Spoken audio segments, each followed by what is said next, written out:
Hola, en este video veremos las fuentes del derecho internacional público.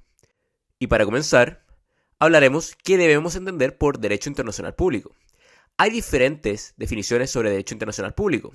La definición más difundida del derecho internacional público es aquella en que señala que éste regula las relaciones entre los estados independientes. Esta definición necesita una precisión, ya que el derecho internacional, además de regir las relaciones entre los estados, regula la situación de otros sujetos de este ordenamiento jurídico, como la Santa Sede y las organizaciones internacionales, e incluso, en determinadas circunstancias, los individuos pueden ser destinatarios de sus normas.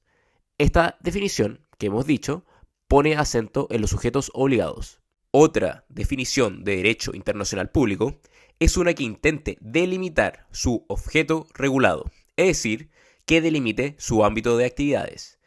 El creciente campo de actividades y asuntos que son regulados por el actual derecho internacional hace imposible caracterizarlo por las materias que pueden ser objeto de esta disciplina.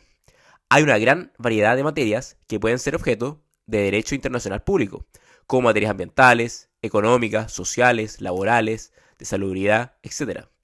Por lo tanto, resulta problemático definirlo por su objeto regulado, por la variedad de materias y actividades que regula. Por último, parece por ello preferible definir al derecho internacional público más que por los sujetos obligados o el objeto regulado, por el procedimiento de elaboración de sus normas. En este sentido, cabría definirlo como el conjunto de normas que, creadas mediante procedimientos apropiados por dos o más estados o por la comunidad internacional en su conjunto, tiene un carácter jurídico vinculante para sus destinatarios. El derecho internacional público es aplicado por los estados tanto internamente en su ordenamiento jurídico, como también respecto a otros estados en sus relaciones recíprocas. Los estados aplican el derecho internacional en sus países como derecho aplicable que obliga. Aquí se puede ver el carácter jurídico del derecho internacional. Primero, en el plano de relaciones internacionales, los estados invocan el derecho internacional público en sus peticiones o sus controversias, y tienen convencimiento de que no pueden sustraerse del cumplimiento de sus normas. Y en el plano del ordenamiento jurídico interno, los estados siguen las normas de derecho internacional. Y así lo vemos en distintos órganos. Por ejemplo, en el órgano legislativo, los estados suelen adecuar su legislación a las normas de derecho internacional público para evitar transgredir las normas internacionales. Y en el plano de los órganos judiciales, los tribunales nacionales aplican normas de derecho internacional público como parte de su respectivo ordenamiento jurídico nacional. En resumen, en la práctica nos confirma que el derecho internacional funciona como un verdadero orden jurídico. ¿Y qué nos referimos cuando hablamos de fuentes del derecho internacional? Las fuentes son lo que puede ser invocado como derecho aplicable en una relación o situación jurídica. Actualmente, el único texto convencional de carácter general que enumera las fuentes de derecho internacional es el artículo 38 del Estatuto de la Corte Internacional de Justicia, disposición en la que se señala lo siguiente: la Corte, cuya función es decidir conforme al derecho internacional las controversias que le sean sometidas, deberá aplicar, letra A, las convenciones internacionales, sean generales o particulares, que establecen reglas expresamente reconocidas por los estados litigantes. Letra B, la costumbre internacional, como prueba de una práctica generalmente aceptada como derecho. Letra C, los principios generales de derecho reconocidos por las naciones civilizadas. Letra D, las decisiones judiciales y las doctrinas de los publicistas de mayor competencia de las distintas naciones, como medio auxiliar para la determinación de las reglas de derecho, sin perjuicio de lo dispuesto en el artículo 59. Y en el inciso 2 del artículo 38 dice: la presente disposición no restringe la facultad de la Corte para decidir un litigio ex aequo et bono, si las partes así lo convinieren. Por lo tanto, a partir del artículo 38 del Estatuto de la Corte Internacional de Justicia, podemos citar como fuente del derecho las convenciones internacionales, la costumbre internacional, los principios generales del derecho, las decisiones judiciales, la doctrina de los publicistas de mayor competencia y la equidad, ex aequo et bono, si las partes convinieran en aplicarla.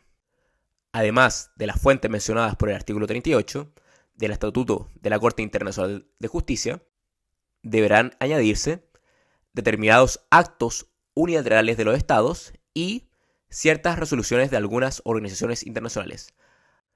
En este video estudiaremos cada una de estas fuentes, pero antes veremos la clasificación de las fuentes. Las fuentes del derecho internacional pueden clasificarse en autónomas y en auxiliares. Las fuentes autónomas tienen vigencia propia y pueden ser aplicadas por sí mismas para resolver un asunto de derecho internacional, como es el caso de las convenciones internacionales, la costumbre internacional y los principios generales del derecho, la equidad y los actos unilaterales de los estados. En cambio, las fuentes auxiliares tienen por objeto ayudar a precisar el sentido y alcance de las fuentes autónomas, situación en la que se encuentran la jurisprudencia, la doctrina y las resoluciones de las organizaciones internacionales declarativas de derecho. Otra clasificación es entre las fuentes autónomas mencionadas en el artículo 38 del Estatuto de la Corte Internacional de Justicia. Pueden clasificarse en principales, y ahí estarían los tratados y la costumbre internacional, y en subsidiarias, que es el caso de los principios generales de derecho y la equidad, las que solo se aplican a falta de la fuente principal. También otra clasificación es entre las fuentes de derecho internacional, pueden ser clasificadas en generales y en particulares.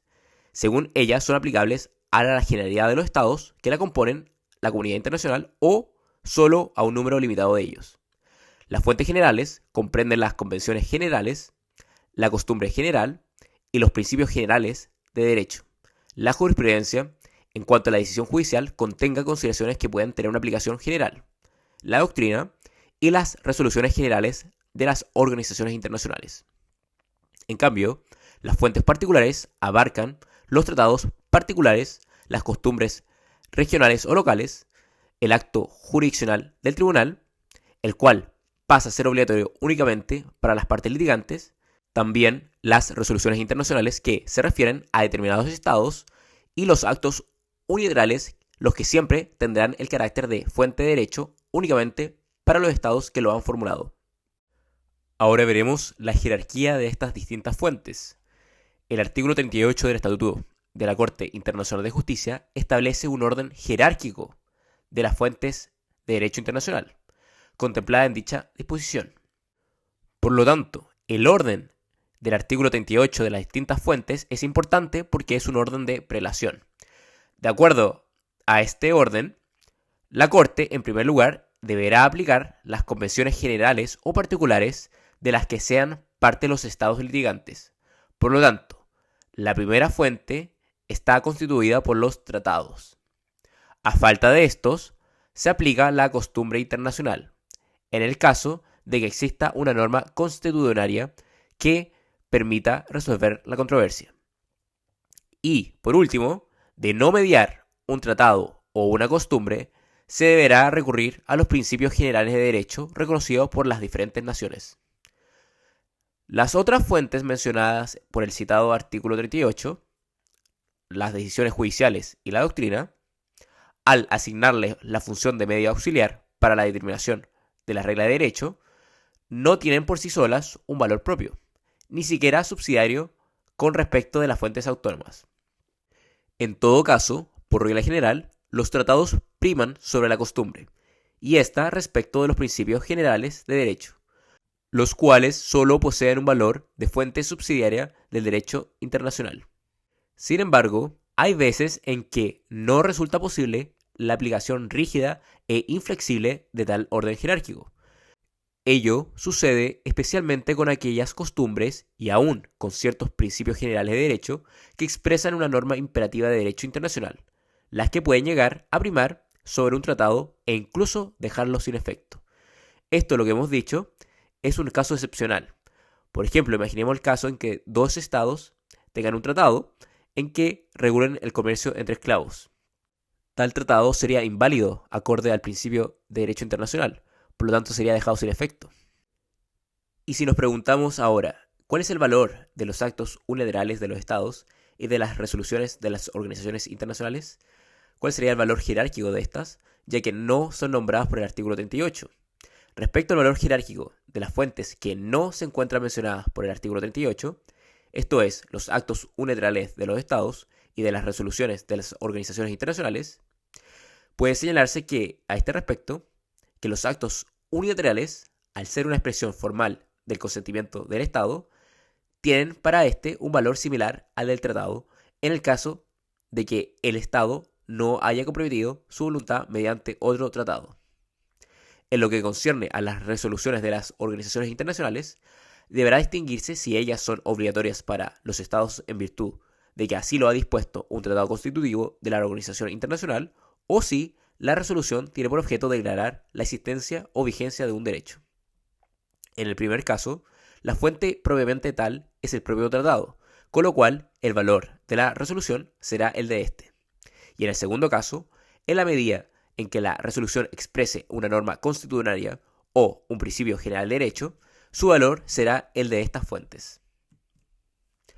Ahora comenzando con las fuentes, examinando cada una de ellas, comenzando con los tratados. La primera fuente que contempla el artículo 38 del Estatuto de la Corte Internacional de Justicia son los tratados, que en su letra A dice: las convenciones internacionales, sean generales o particulares, que establecen reglas expresamente reconocidas por los estados litigantes.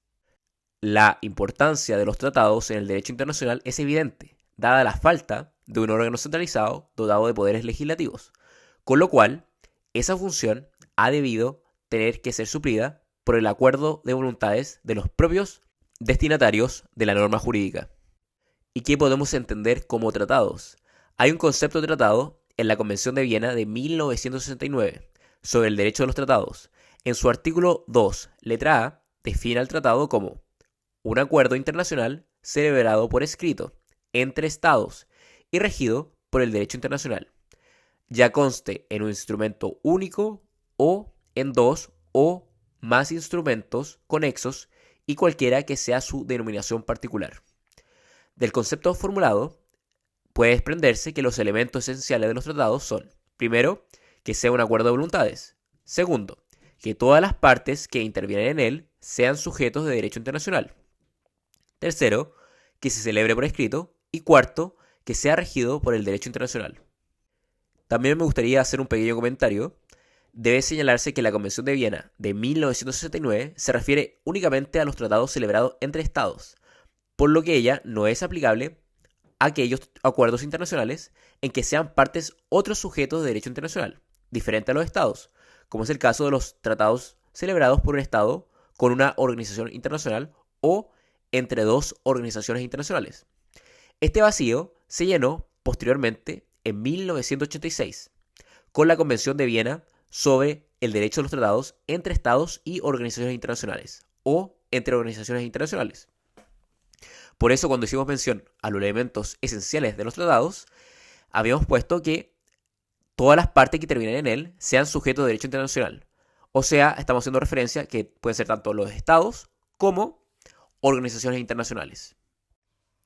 Ahora veremos la costumbre internacional. La segunda fuente que reconoce el artículo 38 del Estatuto de la Corte Internacional de Justicia es la costumbre internacional, como prueba de una práctica generalmente aceptada como derecho. A pesar de que la tendencia actual es ir cristalizando en convenciones generales las prácticas y normas consuetudinarias, todavía importantes materias del derecho internacional público continúan rigiéndose exclusivamente por la costumbre internacional. Si bien la costumbre ofrece el inconveniente de su imprecisión, ella tiene la ventaja de su mayor flexibilidad, que la capacita para evolucionar conjuntamente con la realidad internacional, adaptándose así a las nuevas situaciones que van surgiendo. De ahí que si una costumbre no respondiera a las exigencias de esas nuevas situaciones, caería en desuso y dejaría de ser jurídicamente obligatoria, al no ser más que una práctica generalmente aceptada como derecho. Conviene aclarar que la costumbre en el derecho internacional no es necesaria sinónimo de derecho no escrito, ya que una costumbre también puede constar en una resolución de la Asamblea General de Naciones Unidas o en una convención que no haya entrado en vigencia o incluso ser invocada como tal para un Estado no ratificante de un tratado. La costumbre, para que sea fuente formal del derecho internacional, requiere la concurrencia de dos elementos: el elemento material y el elemento psicológico. El elemento material, este elemento está constituido por la repetición de hechos, la observancia por parte de los estados de prácticas en un mismo sentido, de manera continua y generalizada. Es lo que genera, en primer término, Una costumbre internacional. Tales prácticas deben tener una aplicación continua en el tiempo y aplicación de la norma constitucionaria en el espacio. Y el elemento psicológico, la sola repetición de hechos no basta para establecer una costumbre internacional. Es necesario además que los estados estén convencidos que al realizar un determinado acto o abstención, ejercen un derecho o se conforman a una obligación. Esto es, que se encuentren ante una norma jurídicamente obligatoria. Este elemento psicológico, conocido como opinio juris civis necessitatis, o también llamado simplemente opinio juris, es el que, junto con el elemento material, viene a conferirle el carácter de norma de derecho a la costumbre internacional, y el que la distingue de la mera cortesía internacional. La necesidad de tal convicción, esto es, la existencia de un elemento subjetivo, está implícita en el concepto de opinio juris sive necessitatis. Los estados interesados, por lo tanto, deben tener el convencimiento de que cumplen con lo que ellos consideran que es una obligación jurídica. Entonces, la costumbre obliga. Pero ¿a quiénes obliga la costumbre?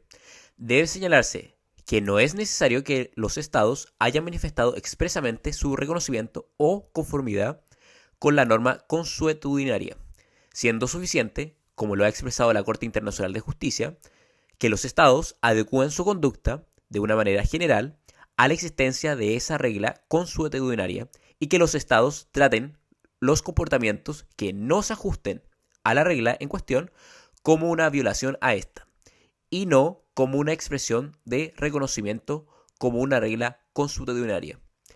Tampoco en las costumbres universales se requiere una unanimidad en cuanto a su observancia, siendo suficiente al respecto una aceptación generalizada por la comunidad internacional en su conjunto. La costumbre no es un acuerdo tácito de los estados. La costumbre no es un acuerdo tácito, ya que si lo fuere un acuerdo tácito, le bastaría a un estado aducir que nunca ha consentido en ella para desligarse de toda obligación internacional de origen consuetudinario, por lo que además la realidad internacional demuestra que los estados que no han participado en la formación de una costumbre y que, por lo tanto, no han podido otorgar su acuerdo tácito, como sucede con los nuevos estados que se independizan, muchas veces no tienen inconvenientes en acatarla como derecho vigente, cuando esa costumbre se encuentra suficientemente consolidada y responde efectivamente a las exigencias de la vida internacional. Y respecto a la clasificación de la costumbre, de acuerdo a su amplitud territorial, se suele clasificar en las costumbres universales y regionales. Las costumbres universales o generales son aquellas que son aplicables a todos los estados. Este tipo de costumbres requieren una aceptación generalizada por parte de la comunidad internacional en su conjunto. En cambio, las costumbres regionales o particulares son aquellas aplicables a un grupo de estados con características propias, que por lo general pertenecen a una misma región geográfica. Ha sido especialmente en Hispanoamérica donde más se ha desarrollado un derecho constitucionario regional, mediante la creación de normas e instituciones propias de los estados hispanoamericanos. Un caso típico a este respecto es el asilo diplomático.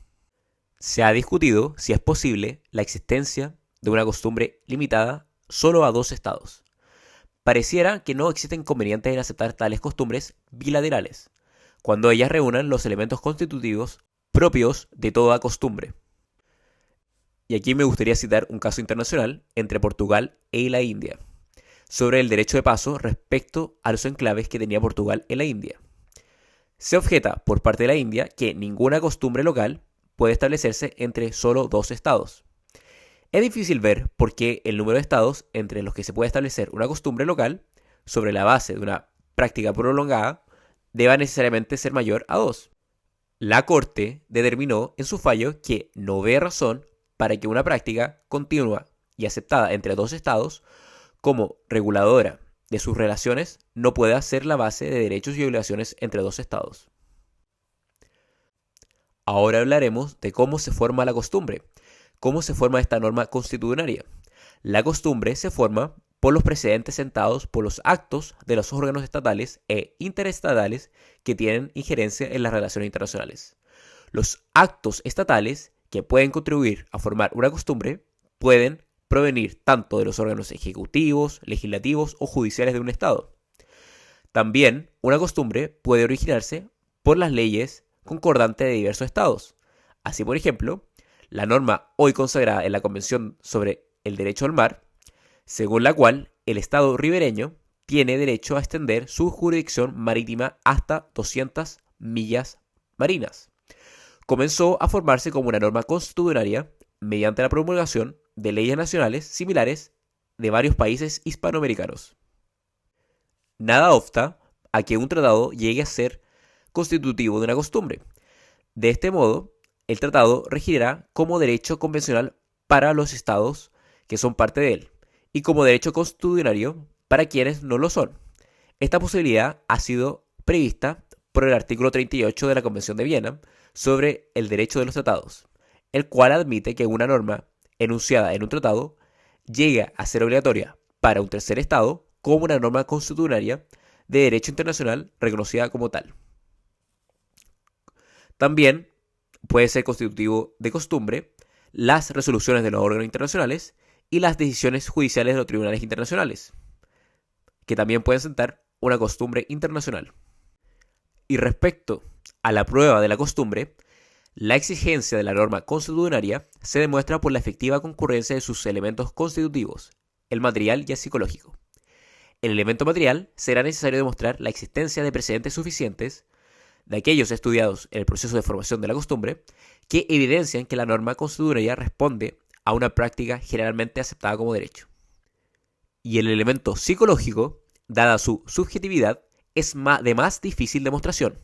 Para su determinación, habrá que recurrir a todas las circunstancias pertinentes en que la opinio iuris se haya podido manifestar.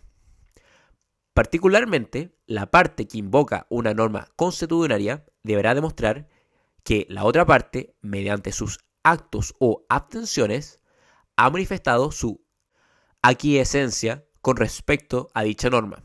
O, por el contrario, si una parte alega que la norma no le es aplicable, deberá probar que se ha opuesto a ella en el periodo de su formación. El onus probandi, cuando se trata de demostrar la existencia de una norma constitucionaria, corresponderá a la parte que invoca tal norma. Por lo tanto, la parte que alega esta norma constitucionaria deberá probar su existencia. Pasando a la siguiente fuente, están los principios generales del derecho. Además de las convenciones y la costumbre, el artículo 38 del Estatuto de la Corte Internacional de Justicia, en su párrafo primero, inciso C, reconoce como fuente de derecho internacional a los principios generales de derecho reconocidos por las naciones civilizadas. Al redactarse el Estatuto de la antigua Corte Permanente de Justicia Internacional, predecesora de la actual Corte Internacional de Justicia, se incluyó esta fuente de derecho al objeto de solucionar aquellos casos en que ni un tratado o una costumbre proporcionaren los elementos o criterios para resolver una determinada situación jurídica. De ese modo, los principios generales de derecho podían llegar a suplir las lagunas existentes en el derecho convencional o constitucionario. Como vemos, a falta de tratado y de costumbre, podemos aplicar los principios generales de derecho. ¿Y cuál es el contenido de los principios generales de derecho? El contenido de los principios generales de derecho es doble. Estos comprenden tanto los principios jurídicos que son comunes a las distintas legislaciones nacionales como aquellos principios propios del derecho internacional. Respecto a los principios generales provenientes del derecho interno, en primer lugar, los principios generales de derecho pueden constituir una fuente de derecho internacional cuando ellos sean comunes a los sistemas jurídicos de los diversos estados. Se trata, en este caso, de normas básicas o esenciales que se encuentren incorporadas en todos los ordenamientos jurídicos internos y que pueden ser adaptables a las situaciones propias del derecho internacional, lo que explica su recepción por parte de este. La gran mayoría de estos principios provienen del derecho civil o del derecho procesal civil de los diferentes estados, como por ejemplo, de estos principios se pueden citarse la obligación de reparar el daño causado, el principio del abuso del derecho, la eximente de fuerza mayor, el rechazo al enriquecimiento injusto o sin causa, y también la autoridad de la cosa juzgada y la excepción de la independencia, por decir algunos. Y respecto a los principios generales del derecho internacional, dentro de la fuente constituida por los principios generales de derecho, pueden también incluirse algunos principios inherentes a la estructura de la comunidad internacional o a las relaciones entre los estados. Estos principios, propios del derecho internacional, constituyen, pues, presupuestos básicos de sus normas. Entre estos principios de derecho internacional, cabe señalar aquel según el cual los tratados prevalecen sobre las leyes internas en el plano internacional, el que un Estado no puede invocar su propia legislación para dejar de cumplir una obligación internacional, también el principio de que los cambios en un Estado no alteran las obligaciones internacionales de éste, también el de la libertad de las comunicaciones marítimas, también el de autodeterminación de los pueblos, el de no intervención de un Estado en asuntos de otro, el de que todo Estado debe respetar los derechos fundamentales, entre otros. Actualmente, la gran mayoría de los principios básicos del derecho internacional han sido incorporados a tratados tan fundamentales como la Carta de Naciones Unidas o de la Organización de Estados Americanos, o han sido recogidos por numerosas resoluciones de la Asamblea General de Naciones Unidas, las que han declarado su vigencia como tales. Entre dichas resoluciones, por su importancia y generalidad, merece citarse especialmente la resolución número 2625, del 24 de octubre de 1970, titulada Declaración sobre los principios de derecho internacional referentes a las relaciones de amistad y a la cooperación entre los estados de conformidad con la Carta de Naciones Unidas, en la que se proclaman como principios básicos de derecho internacional lo siguiente. Letra A. El principio de que los estados en sus relaciones internacionales se abstendrán de recurrir a la amenaza o al uso de la fuerza contra la integridad territorial o a la independencia política de cualquier estado o en cualquier otra forma incompatible con los propósitos de Naciones Unidas. Letra B. El principio de que los estados arreglarán sus controversias internacionales por medios pacíficos, de tal manera que no se ponga en peligro ni la paz y la seguridad internacionales, ni la justicia. Letra C. La obligación de no intervenir en asuntos que son de jurisdicción interna de los estados, de conformidad con la Carta. Letra D. La obligación de los estados de cooperar entre sí, conforme a la Carta. Letra E. El principio de igualdad de derecho y la libre determinación de los pueblos. Letra F. El principio de igualdad soberana de los estados. Y letra G. El principio de que los estados cumplirán de buena fe las obligaciones contraídas por ellos en conformidad con la Carta. Pasando a la siguiente fuente de derecho, la jurisprudencia. La jurisprudencia, conjuntamente con la doctrina, es un medio auxiliar, como lo dice el inciso D, párrafo 1 del artículo 38 del Estatuto de la Corte Internacional de Justicia, que indica que las decisiones judiciales como un medio auxiliar para la determinación de las reglas de derecho. Esa misma disposición también se remite al artículo 59 del Estatuto de la Corte, en el que se consagra el valor de la cosa juzgada relativa de las sentencias de la Corte, al señalarse que la decisión de la Corte no es obligatoria, sino para las partes del litigio, y respecto al caso que ha sido decidido. La jurisprudencia en el derecho internacional está constituida principalmente por las decisiones judiciales de los tribunales internacionales. De ellos, el más importante es de la Corte Internacional de Justicia, a la que el artículo 92 de la Carta de Naciones Unidas reconoce como el órgano judicial principal de Naciones Unidas. También deben considerarse como formando parte de la jurisprudencia internacional las decisiones de su predecesora, que es la Corte Permanente de Justicia Internacional, y las sentencias pronunciadas por tribunales especiales, como los órganos jurisdiccionales regionales de derechos humanos o de integración, y por árbitros internacionales. La jurisprudencia de la Corte Internacional de Justicia comprende tanto las sentencias judiciales como las opiniones consultivas que ella emita, aunque estas últimas no pueden ser solicitadas por los estados ni son obligatorias para ellos. La jurisprudencia, aunque propiamente no constituye una fuente formal de derecho internacional, cumple una importante función en este ordenamiento jurídico. En primer lugar, ella sirve de medio de prueba de la costumbre internacional y de los principios generales de derecho. También las decisiones judiciales pueden ser invocadas para interpretar el derecho existente, no solo el consuetudinario, sino además el convencional. Pero su función más importante se encuentra en el proceso de formación de una norma consuetudinaria, la que incluso, posteriormente, puede ser objeto de una codificación basada en lo expresado por una decisión judicial. Por ejemplo, la Comisión de Derecho Internacional y luego la Conferencia de Viena, al codificar el derecho de los tratados, consideraron varias sentencias y opiniones consultivas de la Corte Internacional de Justicia. Y respecto a la doctrina, el inciso D del párrafo 1 del citado artículo 38 considera la doctrina como un medio auxiliar para la determinación de las reglas de derecho, aunque esa disposición especifique que se trata de las doctrinas de los plebiscistas de mayor competencia de las distintas naciones. La doctrina, de ese modo, tampoco es una fuente formal de derecho internacional. Su función es la de determinar las normas vigentes, comentándolas o sistematizándolas, y formular, cuando corresponda, una crítica a ellas que contribuya posteriormente a su modificación. Ahora veremos la siguiente fuente del derecho, que es la equidad. En términos generales, se entiende por equidad la aplicación de justicia a un caso concreto. En un sentido más estricto, se suele emplear el término equidad para contraponerlo al derecho positivo, es decir, para indicar que un determinado asunto deba ser resuelto con prescindencia de fuentes formales de derecho, sobre la base exclusiva de las consideraciones de la justicia. Es en ese segundo sentido que el artículo 38 del Estatuto de la Corte Internacional de Justicia, en su párrafo 2, menciona la equidad, al permitir a la Corte decidir un litigio ex aequo et bono si las partes así lo convienen.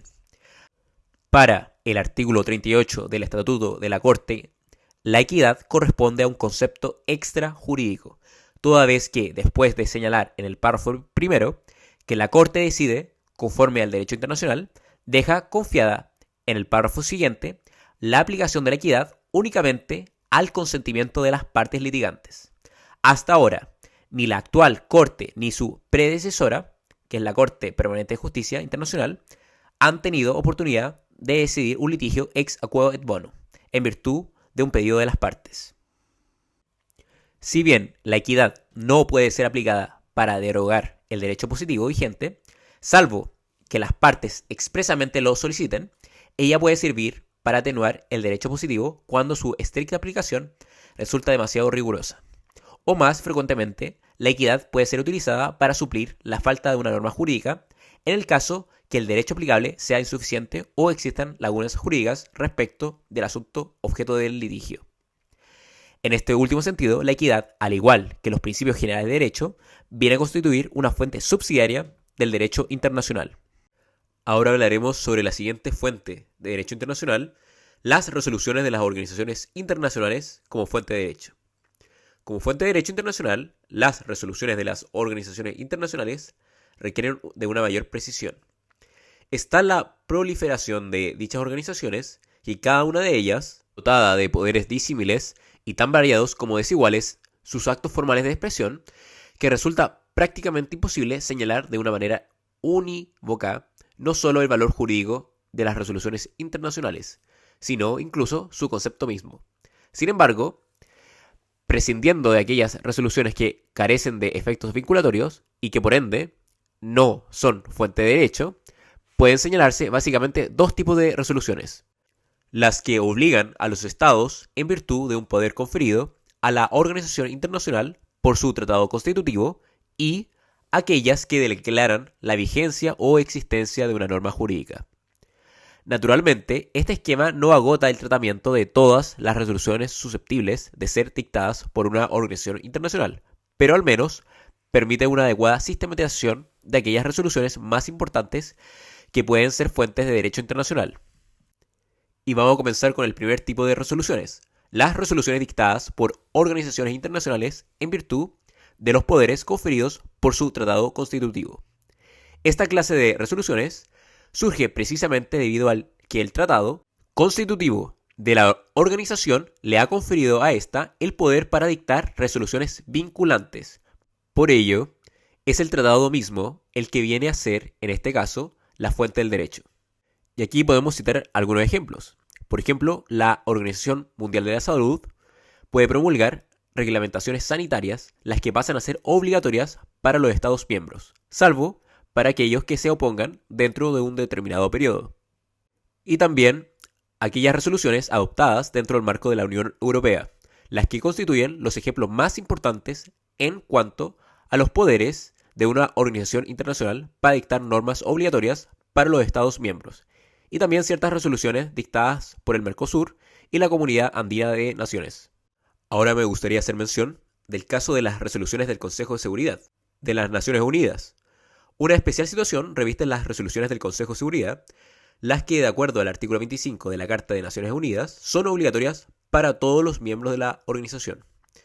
Durante las primeras décadas de funcionamiento de Naciones Unidas, esta disposición se entendió como una orden ejecutivo en la que los estados deben acatar y cumplir aquellas resoluciones del Consejo de Seguridad que disponían. Por ejemplo, una sanción contra un estado. Sin embargo, en los últimos años, al amparo del artículo 25 de la Carta, pero también sobre la base de amplios poderes del capítulo 7 de la Carta, le confiere al Consejo de Seguridad. En algunas ocasiones, ha comenzado a utilizar tales facultades para adoptar medidas de carácter legislativo, más propias de un tratado internacional. No son muchos los ejemplos que se pueden citarse de este tipo, de resoluciones del Consejo de Seguridad que contienen materias que hubiesen sido más propias de un tratado, pero entre ellas cabe recordar las resoluciones 808 y 955, mediante las cuales se establecieron tribunales en la antigua Yugoslavia y Ruanda, respectivamente, para conocer y castigar los responsables de genocidio y crímenes de guerra y de lesa humanidad. También, a ese respecto, es necesario citar las resoluciones 1373 y 1540, mediante las cuales el Consejo de Seguridad dispuso que los estados obligatoriamente deberían adoptar determinadas medidas en relación al terrorismo y a los agentes no estatales que traten de desarrollar, adquirir, fabricar, poseer, transportar, transferir o emplear armas nucleares, químicas y biológicas. Pasando al segundo tipo de resoluciones, las resoluciones declarativas de derecho de organizaciones internacionales. Otro tipo de resoluciones declarativas de derecho está constituido por aquellas pronunciadas por organizaciones internacionales en las que se contienen declaraciones u otros pronunciamientos generales cuyo objeto principal consiste en confirmar la existencia de una norma constitucionaria o de un principio general de derecho. Tales resoluciones son frecuentemente pronunciadas por la Asamblea General de Naciones Unidas. Estas resoluciones no son creadoras de derecho, toda vez que ellas han sido dictadas por un órgano que carece de poderes legislativos. Por lo general, el texto de la resolución indica que mediante ella se declara, reconoce, proclama o se confirma una norma jurídica, es decir, su valor es meramente declarativo o confirmatorio de un derecho, consistente en que a través de ella se precisan y determinan los términos de una norma consuetudinaria o de un principio general de derecho. Pero si bien esas resoluciones declarativas no son fuente formal de derecho, ellas contribuyen notablemente a la formación de una costumbre o al reconocimiento de un principio general de derecho internacional, desde el momento en que un órgano tan representativo como lo es el que las pronuncia manifiesta su autoridad para declarar la vigencia de una norma jurídica. Por otra parte, estas resoluciones contribuyen un importante medio de prueba para verificar la existencia de una norma constitucionaria o de un principio general de derecho. La Corte Internacional de Justicia ha utilizado esta clase de resoluciones para confirmar la vigencia de una norma jurídica. Por ejemplo, en sus opiniones consultivas sobre Nambia y el Sahara Occidental, la Corte invocó las resoluciones número 1514 y 2625 de la Asamblea General de Naciones Unidas para señalar el carácter jurídico que tiene el principio de autodeterminación de los pueblos que se reconoce en dichas resoluciones. También la Corte, en el caso sobre actividades militares y paramilitares y en contra de Nicaragua, invocó el principio de no intervención contenido en las resoluciones 2131 y 2625. Y por último, la última fuente de derecho que vamos a ver, los actos jurídicos unilaterales. Ciertos actos jurídicos realizados por un Estado dentro del ámbito de sus relaciones internacionales pueden llegar a producir consecuencias jurídicas para el Estado que los ha formulado y en determinadas circunstancias para terceros Estados. Pueden por ello ser considerados como fuente de derecho internacional. La importancia que ha comenzado a adquirir los actos unilaterales de los Estados como fuente de derecho internacional motivó a la Comisión de Derecho Internacional a incluir este tema como objeto de su codificación y desarrollo progresivo, y en su noveno informe sobre los actos unilaterales de los Estados, su relator, un jurista venezolano, Víctor Rodríguez Cedeño, propuso la siguiente definición. Se entiende por acto unilateral del Estado como una declaración unilateral formulada con la intención de producir determinados efectos jurídicos en virtud del derecho internacional. En ese mismo informe, la Comisión de Derecho Internacional fundamenta la obligatoriedad de los actos unilaterales de los Estados en el principio de la buena fe y en la intención de obligarse por parte del Estado que formuló dicho acto. Por su parte, la Corte Internacional de Justicia igualmente ha expresado que el carácter obligatorio del compromiso asumido a través de una declaración unilateral descansa en la buena fe. Los Estados interesados pueden tomar en consideración declaraciones unilaterales, confiando en ellas y tener derecho a exigir que la obligación creada por esa declaración sea respetada. El principio general de derecho de la buena fe y la necesidad de salvaguardar la estabilidad de las relaciones internacionales aparecen, pues, como fundamento de la validez como fuente de derecho internacional de los actos jurídicos unilaterales de los Estados. ¿Y cuáles son los elementos del acto unilateral? Un acto unilateral, para que pueda en sí ser considerado como fuente de derecho internacional, supone la concurrencia de varios elementos. En primer lugar, el acto unilateral requiere de una expresión de voluntad de parte del Estado que lo pronuncia, manifestando su intención de obligarse a través de dicho acto. La forma en que se expresa esa manifestación de voluntad dependerá de la naturaleza del tipo de acto que se trate. Pero, en general, puede señalarse que ella, en todo caso, deberá ser lo suficientemente inequívoca como para que efectivamente sea expresiva de la voluntad estatal. La forma en que se manifieste el acto unilateral no es relevante, pues puede ser verbal o por escrito. Lo importante es que sea clara y precisa y no deje dudas de que, por el contexto y circunstancia en que se ha manifestado, el acto unilateral se está efectivamente comprometiendo la voluntad del Estado. En segundo término, la manifestación de voluntad debe corresponder a la de un solo Estado, de tal suerte que, si un acto unilateral, como una promesa, es posteriormente aceptado por otro Estado, se origina en este caso un acuerdo internacional, dejando de haber un acto unilateral. Lo dicho no obsta a que también se consideren actos unilaterales las declaraciones de voluntad de varios estados de idéntico contenido, cuando ellas han sido formuladas independientemente. En tercer lugar, la validez de un acto unilateral no debe encontrarse subordinada a la de otro acto jurídico, por lo que, como fuente de derecho internacional, no pueden considerarse actos unilaterales, no obstante su unilateralidad, como los actos de adhesión, la reserva o la denuncia a un tratado, los que precisamente dependen de la existencia de otro acto jurídico. Asimismo, los actos unilaterales tienden a producir para el Estado que los ha formulado determinados efectos jurídicos, consistente principalmente en que ese Estado queda vinculado con su propia manifestación de voluntad, pudiendo un tercer Estado invocar en su favor esa declaración unilateral de voluntad.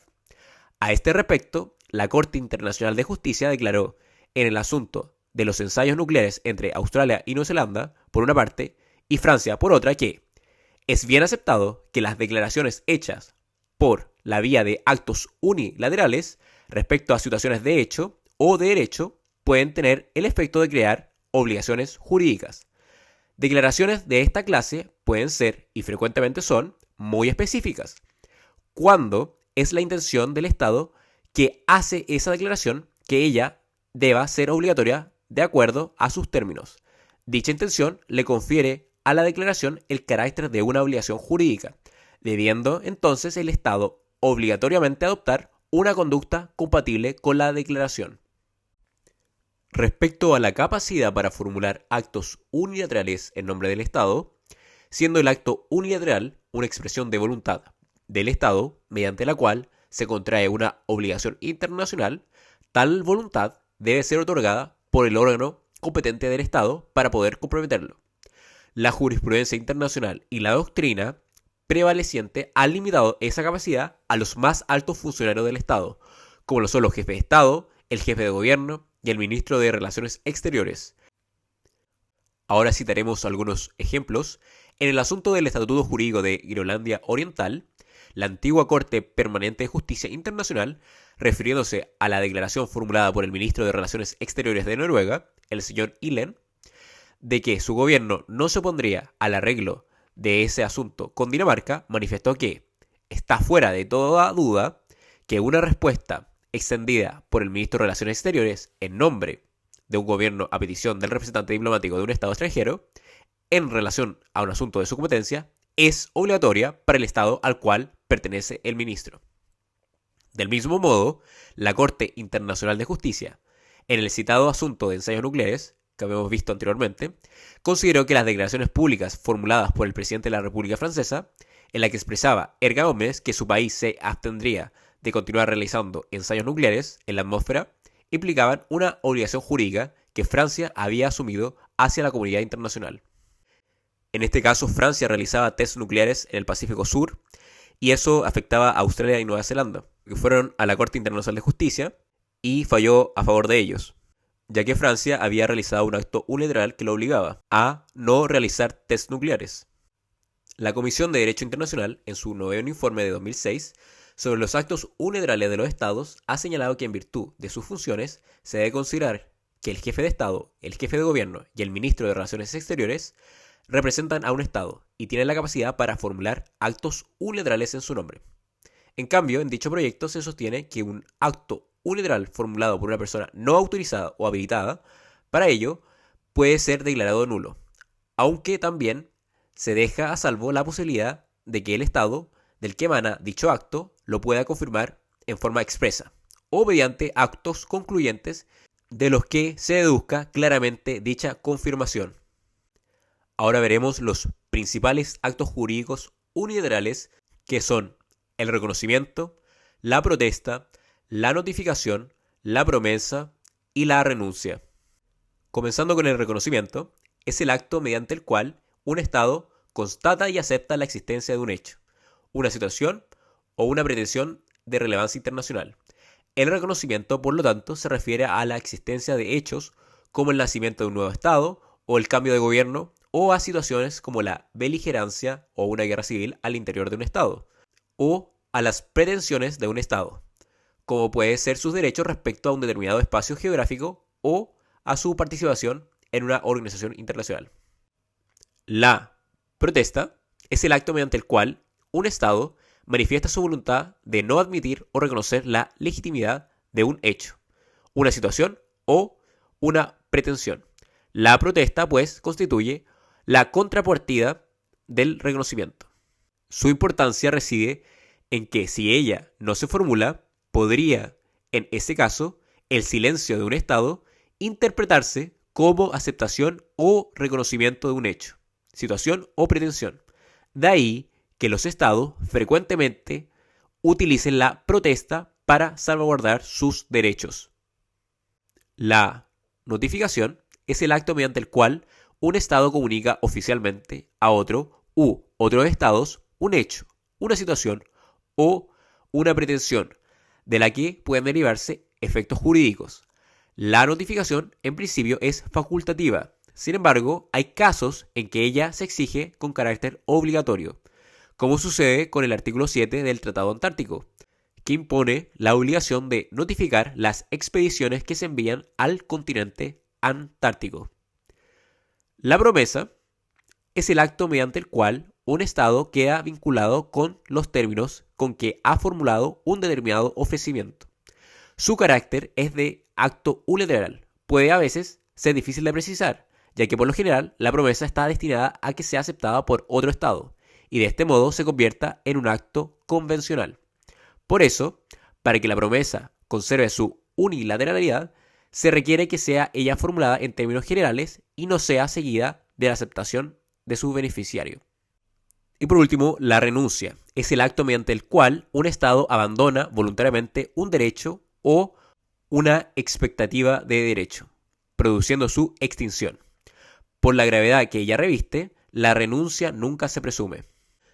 Hablando de los actos unilaterales, me gustaría mencionar la regla del estoppel. Vinculado a los efectos que produce el acto unilateral, se encuentra la regla extraída del derecho anglosajón del estoppel o preclusión, conocida también como la doctrina de los actos propios. En términos generales, la regla de Stoppel consiste en que un Estado no puede retractarse de un acto unilateral suyo cuando otro Estado ha adoptado una determinada medida basada en dicho acto. Aplicada a un litigio internacional, la regla de Stoppel involucra la prohibición de desconocer sus propios actos. Un Estado parte de un litigio internacional está obligado por sus anteriores actos o actividades cuando estos contradicen sus pretensiones en el litigio. Por ejemplo, la jurisprudencia internacional, especialmente la disputa sobre los asuntos territoriales, ha admitido plenamente la regla del Stoppel. En el asunto relativo a la sentencia arbitral del rey de España, la Corte Internacional de Justicia adujo que Nicaragua, que impugnaba dicha sentencia a Honduras, se encontraba obligada por una serie de actos posteriores a la sentencia de 1906, de los que cabría inferir una aceptación de ella. Igualmente, en el caso del templo Preah Vihear, que disputaban Camboya y Tailandia, la Corte sostuvo que la conducta de Tailandia y de las anteriores autoridades de Siam con respecto de un mapa confeccionado en el año 1908 por las autoridades francesas a pedido de las siamesas y que atribuía el templo a la Indochina francesa, así como la falta de objeciones durante un largo periodo de tiempo, significaba reconocer de parte de Tailandia la titularidad de Francia y de su estado sucesor, Camboya, sobre el templo. Entonces, este templo, que se encontraba en la zona fronteriza entre ambos estados, entre Camboya y Tailandia, y que era disputado por ambos, la corte adjudicó al templo a Camboya, que era sucesor de la Indochina francesa. Además, Tailandia por un largo periodo de tiempo nunca objetó el mapa que adjudicaba el templo a la Indochina francesa, lo que significaba reconocer de parte de Tailandia la titularidad del templo a la Indochina francesa y a su estado sucesor, que es Camboya. Espero que les haya gustado el video, suscríbanse, comenten, dejen like, muchas gracias.